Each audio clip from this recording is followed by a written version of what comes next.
Red green online present.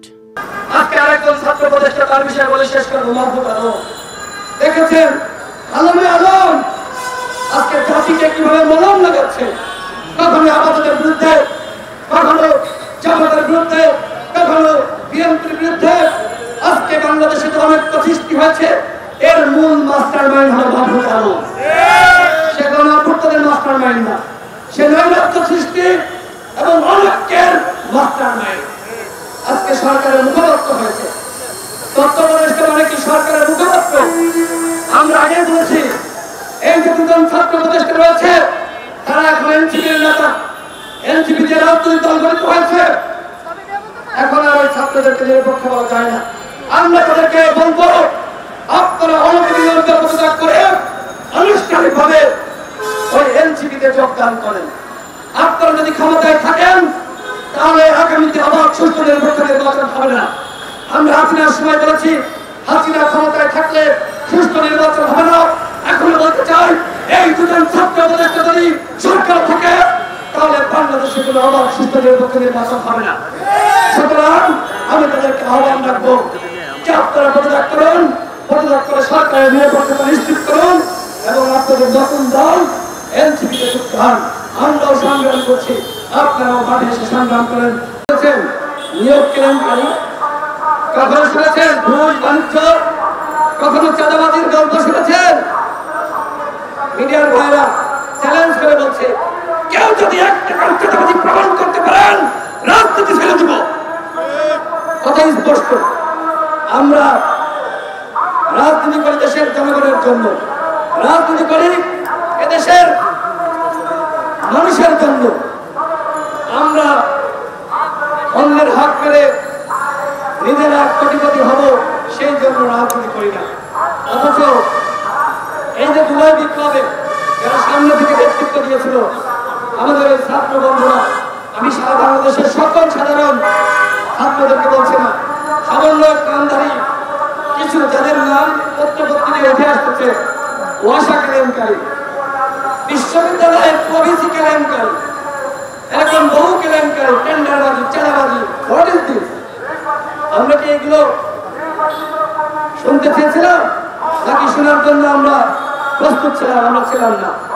আমরা মনে করেছিলাম ওরা আবাবিল পাখি, ওরা নেতৃত্ব দিয়েছে, ওদেরকে দেবতার মতন শ্রদ্ধা জানাতে হবে, কিন্তু সেই জায়গাটা তারা ধরে রাখতে পারে না। দুঃখ হয়, আফসোস লাগে। আমি তাদেরকে বলবো এখনো সময় আছে, এগুলো বন্ধ করেন, এগুলো বন্ধ করে জনগণের কল্যাণে কাজ করেন। এইবার যদি আমরা নতুন বাংলাদেশ গঠন করতে না পারি তাহলে আর কোনোদিন আমরা এই বাংলাদেশকে, এদেশের জনগণকে আমরা গঠন করতে পারবো না। এইবার আমাদের হাতে শেষ সুযোগ, এই সুযোগ আমাদের কাজে লাগাতে হবে। গণ অধিকার পরিষদের পক্ষ থেকে আমরা বলছি আমরা চাই গণহত্যার বিচার, আমাদের 1 নম্বর দাবি। 2 নম্বর দাবি হলো প্রয়োজনীয় রাষ্ট্র সংস্কার, প্রয়োজনীয় রাষ্ট্র সংস্কার। 3 নম্বর দাবি হলো নির্বাচনী রোডম্যাপ। নির্বাচন নিয়ে তালবাহানা করলে জনগণ মানবে না। সংস্কারের 1 নম্বর উপাদান হলো নির্বাচন। সেই নির্বাচনের কথা আসলে উপদেষ্টাদের মুখ কালা হয়ে যায়, একদম ফ্যাকাশে হয়ে যায়। তারা ক্ষমতার লোভে পড়েছে, তারা মনে করছে যে ক্ষমতায় যতদিন থাকা যায় থানায় পানাই করে। ওই থানায় পানাই করে কিন্তু ফখরুদ্দিন মঈনুদ্দিন ক্ষমতায় থাকার চেষ্টা করেছিল। দেখবেন যে ফখরুদ্দিন মঈনুদ্দিনের 1 বছর কোনো সমালোচনা ছিল না, সবাই মাথায় তুলে ব্যস্ত ছিল। 1 বছর পরে কি হলো যে ফখরুদ্দিন মঈনুদ্দিন জনগণের সাথে বেইমানি করে সে আরেকটি স্বৈরাচার হওয়ার পায়তারা করছিল, আরেকটি এরশাদ হওয়ার পায়তারা করছিল। বাংলাদেশের জনগণ উচিত শিক্ষা দিয়েছে, ওরা পালিয়েছে। সুতরাং এই উপদেষ্টা পরিষদের যারা আওয়ামী লীগের পুনর্বাসন করতে চান তারা ফখরুদ্দিন মঈনুদ্দিনকে দেখে শিক্ষা নেন। ক্ষমতা কখনোই কুক্ষিগত করে ধরে রাখা যায় না। শেখ হাসিনার কাছ থেকে শিক্ষা নেন। পাশাপাশি বাংলাদেশের যে অন্যান্য রাজনৈতিক দল বিএনপি, জামাত, গণ অধিকার পরিষদ, ইসলামিক দল, জামাত ইসলাম, ইসলামী আন্দোলন বাংলাদেশ সহ বাংলাদেশের সমস্ত ইসলামিক দল, বাম প্রগতিশীল শক্তি, তাদের নেতাকর্মীদের প্রতি আমার আহ্বান থাকবে, আওয়ামী লীগকে দেখে শিক্ষা নেন। আজকে আপনাদের অনেকের বিরুদ্ধে গ্রামের গঞ্জের পাড়া মহল্লায় চাঁদাবাজি দখলদারিত্বের অভিযোগ, আপনারা তো ভুক্তানে ভূমিকা রেখেছেন।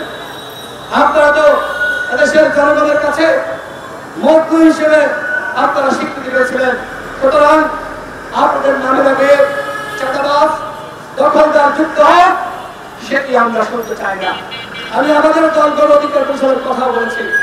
আমি বাংলাদেশের প্রতিবাদ বিরোধী সকল দলের নেতা কর্মীদের বিরুদ্ধে বলবো, আপনারা এক এবং ঐক্যবদ্ধ থাকুন, আপনারা জনগণের পাশে থাকুন, জনগণের কাতারে থাকুন।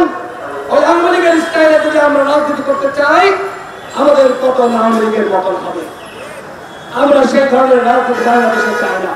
সবার প্রতি আমার উদাত্ত আহ্বান, আসুন আমরা নতুন করে বাংলাদেশকে আমরা গঠন করি। সংগ্রামী সাথী বন্ধুগণ, এইবার আসি আওয়ামী লীগের নিষিদ্ধের বিষয়ে।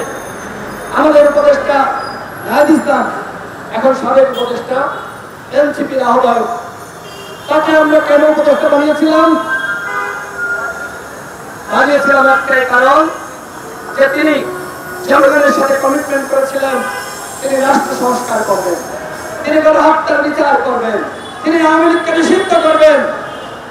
আজকে তিনি যখন ক্ষমতায় ছিলেন আওয়ামী লীগকে নিষিদ্ধ করতে পারেন নাই, গণহত্যার বিচার শেষ করতে পারেন নাই, নির্বাচনের রোডম্যাপ ঘোষণা করতে পারেন নাই। তিনি পদত্যাগ করেছেন। সরকারের থেকে যে কাজ করা যায়, সরকারের বাইরে এসে সেই কাজ করা যায় না বন্ধুগণ। সুতরাং নাহিদ ইসলামকে বলবো, আপনি ভুল করেছেন। আপনি যদি গণহত্যার বিচারটা ঠিক মতো করতে পারতেন, প্রয়োজনীয় রাষ্ট্র সংস্কার শেষে একটি নির্বাচন উপহার দেশের জনগণকে দিতে পারতেন, তাহলে আজীবন দেশের মানুষ আপনাকে মনে রাখত। কিন্তু আপনি সেটি করতে পারেন না, এটি আপনার ব্যর্থতা। হয়তো আজকে মনে হতে পারে আমি ভুল বলছি, আমি তো বিশ্বাস করি 5 বছর 10 বছর পরে হলে আপনি বুঝতে পারবেন যে আপনি ভুল করেছেন। পাশাপাশি এই যে আমাদের ডক্টর মোহাম্মদ ইউনূস, তিনি আওয়ামী লীগকে পুনর্বাসনের শব্দ দেখছেন, স্পষ্ট কথা, যদি তিনি তার বক্তব্য প্রত্যাহার না করেন, যদি সমস্ত রাজনৈতিক দলকে ডেকে জাতীয় সংলাপের মাধ্যমে আওয়ামী লীগকে নিষিদ্ধের প্রস্তাব উত্থাপন না করেন, তাহলে ধরে নিব যে তিনি আসলে আওয়ামী লীগের পথে হাঁটছেন।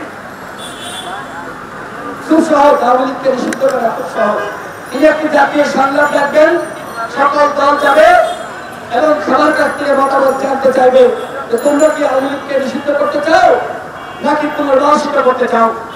আমি যদি বিশ্বাস করি বাংলার মাটিতে কোন দলের সাহস নাই এই মুহূর্তে বলা যে আওয়ামী লীগ আগামী নির্বাচনে অংশ নিতে পারবে। কোন দল বলতে পারবে না যে আওয়ামী লীগকে নিষিদ্ধ করা যাবে না, বলতে পারবে। কিন্তু এই সরকারের উপদেষ্টারা সেই উদ্যোগ নিচ্ছে না। আগামীকাল ডাকুক আমাদেরকে, প্রত্যেকটা দল বলবে আমরা আওয়ামী লীগকে নিষিদ্ধ চাই। আমাদের স্পষ্ট কথা, আপনারা অন্য জায়গায় ব্যর্থ হন, মাফ করে দেব, কিন্তু আওয়ামী লীগকে নিষিদ্ধ না করে যদি আপনারা ক্ষমতার চেয়ার থেকে বিদায় দেওয়ার চেষ্টা করেন, তাহলে কেউ এই মন্ত্রীপাড়ায় ঢুকাতে পারবেন না, কোন উপদেষ্টা বাড়ি ঘর থাকতে পারবেন না। আমরা বিপ্লব করেছি, কথাবার্তা একটু বিপ্লব হবে, মাইন্ড করবেন না। আগে আওয়ামী লীগকে নিষিদ্ধ করুন, এরপরে প্রয়োজনে আপনাদের গলায় আমরা ফুলের মালা দিব। কিন্তু যে কথাবার্তা আমরা শুনতেছি, আওয়ামী লীগকে আপনারা নিষিদ্ধ করবেন না, কিন্তু আমরা বাধ্য করবো। প্রয়োজনে ওই জনরা ঘেরাও করা হবে, আওয়ামী লীগকে নিষিদ্ধ করতে বাধ্য করা হবে।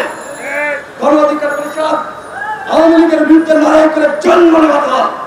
সুতরাং নতুন করে যদি এই অন্তর্বর্তীকালীন সরকারের বিরুদ্ধে লড়াই করতে হয়, গণহত্যার বিচার, রাষ্ট্র সংস্কার এবং নির্বাচনের রোডম্যাপের দাবিতে আমরা সেই লড়াই করতে প্রস্তুত রয়েছি।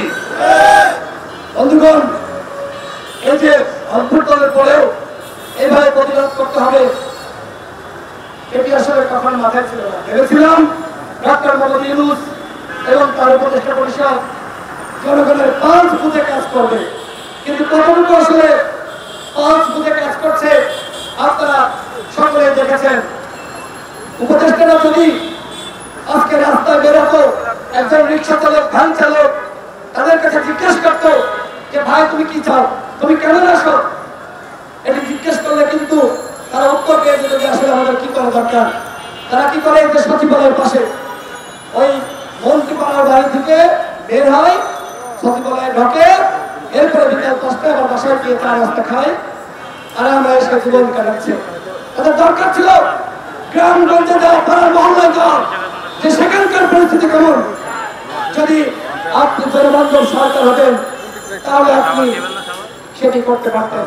আমরা মনে করেছিলাম যে আমাদের প্রধান উপদেষ্টা হবেন হযরত ওমরের মতন শাসক, কিন্তু সেটি আমরা লক্ষ্য করছি। কিন্তু হযরত ওমর হতে পারেন না, খুব কষ্ট লাগছে অত্যন্ত। তার যে ইমেজ, তিনি চাইলে বাংলাদেশকে নতুন ভাবে তিনি গ্রহণ করতে পারতেন। গণ অধিকার পরিষদের পক্ষ থেকে আমরা প্ল্যান চেক দিয়েছিলাম, যতদিন লাগে কাজ করেন। কিন্তু এখন বাধ্য হয়ে বলছি নির্বাচন দেন। দেখেন, এই যে এখন আমাদের সেনাবাহিনীকে জনগণের মুখোমুখি দাঁড় করানোর ষড়যন্ত্র চলছে, এই অভ্যুত্থানে সেনাবাহিনীর ভূমিকা নয়। সেনাবাহিনী যদি ভূমিকা না রাখত, পুরো অভ্যুত্থান বাংলাদেশে হতো না। যখন সেনাবাহিনীর বন্দুকের নল ওই আওয়ামী লীগের দিকে, পুলিশের দিকে তাক করেছে, তখনই হাসিনা পালিয়ে যেতে বাধ্য হয়েছে। সুতরাং সেনাবাহিনীকে জনগণের মুখোমুখি দাঁড় করানো, সেনাবাহিনীকে বিতর্কিত করা, এই চেষ্টা যারা করছে তারা মূলত আরেকটি ১/১১ ফিরিয়ে আনতে চায়। তারা সেনাবাহিনীকে উস্কানি দিয়ে তারা আরেকটি ভাবমূর্তির ময়নাতদন্ত তৈরি করতে চায়। দেশের জনগণকে বলবো, এই ফাঁদে আপনারা পা দিবেন না। ১/১১ আসলে সব থেকে বেশি ক্ষতিগ্রস্ত হবে এদেশের রাজনৈতিক দল এবং এদেশের জনগণ। সুতরাং কোনোভাবে আরেকটি ১/১১ বাংলাদেশে আনা যাবে না। এখন বর্তমান যে পরিস্থিতি, দেখেন আইন শৃঙ্খলা পরিস্থিতি উন্নত হয় নাই, বিভিন্ন জায়গায় বিশৃঙ্খলা, রাজনৈতিক হানাহানি, রাজনৈতিক মতবিরোধ। যদি এই ধরনের পরিস্থিতি চলতেই থাকে তাহলে বাধ্য হয়ে সেনাবাহিনী ক্ষমতাকে কভার করবে, কারণ দেশ তো চালানো লাগবে। সুতরাং আমি রাজনৈতিক দলগুলোকে বলবো, হানাহানি, কাটাকাটি, অনৈক্য এগুলো আপনারা বন্ধ করেন। আজকে এনসিপি নেতারা কখনো জামাতের বিরুদ্ধে, কখনো বিএনপির বিরুদ্ধে, কখনো গণ অধিকার পরিষদের বিরুদ্ধে বক্তব্য দিচ্ছে, এগুলো অনুচিত।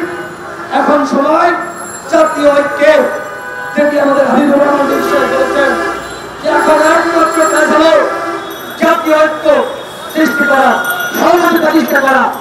কিন্তু আমরা লক্ষ্য করছি সেদিকে সরকারের উত্তর নয়। আমাদের একটি সংবিধান ছিল, সেই সংবিধানে প্রায় আপনার 80% ভালো কথাবার্তা ছিল, সেটা কি বাস্তবায়ন হয়েছে? সুতরাং এখন যতই দলিল তৈরি করেন, প্রস্তাবনা তৈরি করেন, এগুলোতে কাজ হবে না যদি আমাদের ভিতরে বিভেদ থাকে। আমি প্রধান উপদেষ্টাকে বলবো, সকল দলকে ডাকেন, সকল দলকে ডাকেন এবং ডেকে আপনাদের কাছ থেকে সহযোগিতা প্রত্যাশা করেন এবং রাষ্ট্র সংস্কারের কি কি করতে চান আপনি সেখানে গোয়েন্দাদের আলোচনা করেন। প্রয়োজনে টানা সপ্তাহব্যাপী আলোচনা হবে, সপ্তাহব্যাপী আলোচনা, সেখানে ফয়সালা হবে যে আগামী রাষ্ট্র কিভাবে চলবে। সেটি না করে আপনারা যে কমিশন গঠন করেছেন, এই কমিশন গঠনের ব্যাপারে তো আমাদের কোন ঐক্য ছিল না। আপনারা একটি জাতীয় ঐক্যমত কমিশন গঠন করেছেন, এই কমিশন গঠনে আমাদের মতামত দেওয়া হয়েছে। যেহেতু মতামত নেয়নি, সুতরাং এই কমিশনের মাধ্যমে জাতীয় ঐক্য প্রতিষ্ঠা করা কঠিন হবে। আমরা যাই বলি, যাই সমালোচনা করি, এখনো পর্যন্ত একমাত্র ব্যক্তি হিসেবে ডক্টর ইউনূসের প্রতি মানুষের আস্থা এবং বিশ্বাস রয়েছে। আমরা মনে করি এখনো পর্যন্ত বাংলাদেশ যতটুকু টিকে রয়েছে শুধুমাত্র ডক্টর ইউনূসের ইমানের কারণে। সুতরাং আমি অন্যান্য উপদেষ্টাদেরকে বলবো, আওয়ামী লীগের প্রতি ভালোবাসা না দেখিয়ে ডক্টর ইউনূসকে ভালোভাবে পরামর্শ দেন। বোঝান, আপনারা সেটি না করে আপনারা তাকে বলছেন স্যার, এক গ্রুপ বলছে স্যার আওয়ামী লীগকে নিষিদ্ধ করা যাবে না, আওয়ামী লীগকে কি করা যায়, বাংলাদেশে তাদের 30% ভোট রয়েছে।